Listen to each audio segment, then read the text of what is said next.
let's just get right to it. You're weak. And no, I'm not talking about how much you can lift or what skills you have. I'm talking about what's going on up here in your mind. You know that voice, right? The one that whispers, just give up. The excuses that pile up like rust on what could be solid steel. But here's the thing, and this is important. You're not permanently broken. You can absolutely forge an unbreakable mind. And it starts right now. Okay, so let's be super clear about this from the get-go. This isn't about some deep, permanent flaw in your character. It's really just a lack of training. Think about it. Mental strength is a skill. It's just like learning to play an instrument or getting good at a sport. You can build it, you can sharpen it, you can master it. All you need is the right game plan and the guts to start. All right, so first things first, if you're gonna win any battle, you have to know who you're fighting. And in this fight, the one for a truly tough mind, your opponent isn't your job or your situation or what happened years ago. Nope, the real enemy is inside your own head. And that's the battle we're talking about, right? That internal war. It's that nagging inner critic, you know the one, always telling you you're not good enough. It's all those convenient excuses we cook up to get out of doing the hard stuff. And maybe worst of all, it's those old fears that pop up and sabotage you just when you're about to make progress, dragging you right back to what feels safe, when really, it's just a cage. So, this whole internal battle really boils down to two completely different ways of thinking. And these aren't just little personality quirks either. Think of them like the fundamental operating system running in your brain. They literally define your entire reality. Okay, so check this out. On one side, you've got the fixed mindset. This is the voice that says, hey, your talents are what they are, they're set in stone. And when you fail, that's it, game over, proof that you're doomed. But then, you've got the growth mindset. This one sees failure totally differently. It's not the end, it's just data. It's fuel for learning. It's this deep understanding that real skill is something you earn with sweat. So just take a second and look at these two columns. Be honest with yourself. Which side are you living on most of the time? So the big question is, how do you actually choose the growth mindset? Well, the answer isn't what you think. It's not about waiting around for some big lightning bolt of motivation to strike. Let's be real, motivation is super unreliable. It's here one day, gone the next. The real secret? You have to build a forge, a system, a structure of habits that builds real, lasting discipline. Yeah, see, motivation is just a feeling, but discipline, that's an action.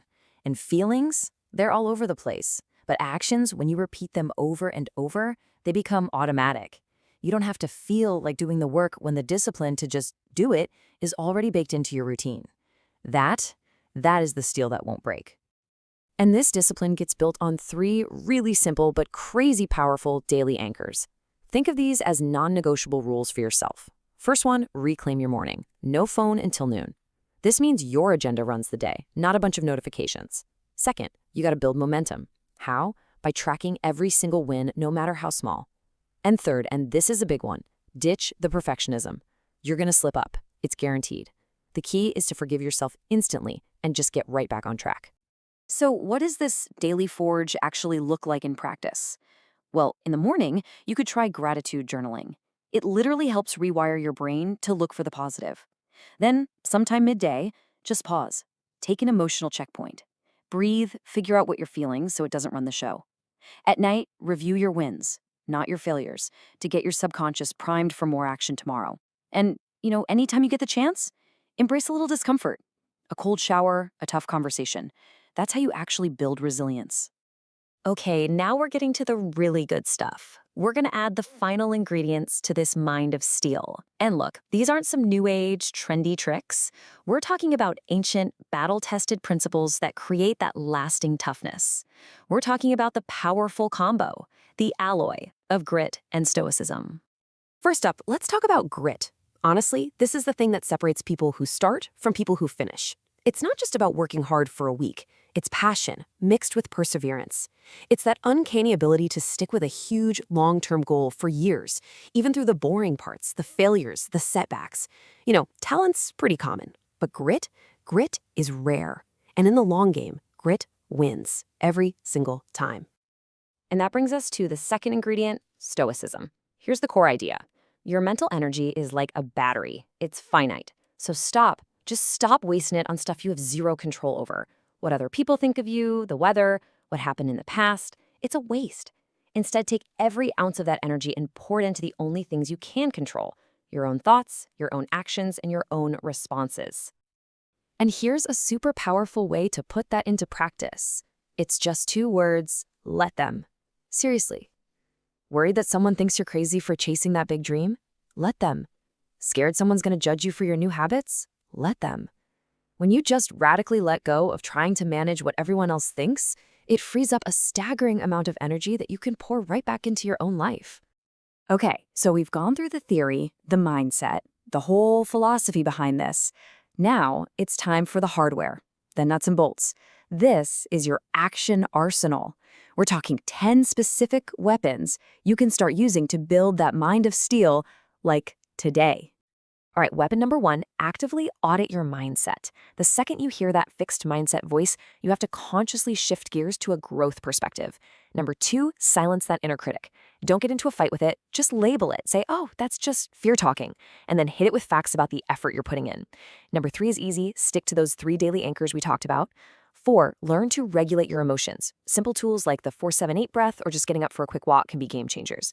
And 5, pick just one long-term goal and practice your grit on it. Remember, it's all about consistency, not intensity. Okay, moving on. Weapon number 6, practice what the Stoics called premeditation. Basically, visualize what could go wrong today and have a plan for how you'll respond. 7, let them. Seriously, release your grip on what other people think. 8, do one hard thing every single day. A cold shower, making that phone call you've been dreading, anything. 9, turn failure into fuel.